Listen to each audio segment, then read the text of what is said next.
હોવો જોઈએ, મેલડીની માથે વિશ્વાસ હોવો જોઈએ.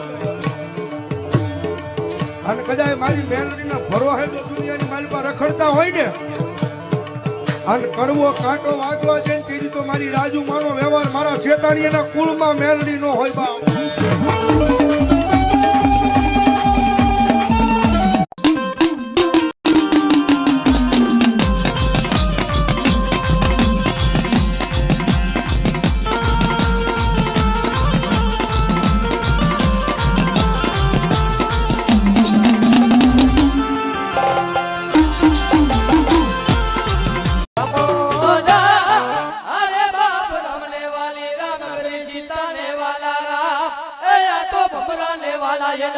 ફૂલડા રે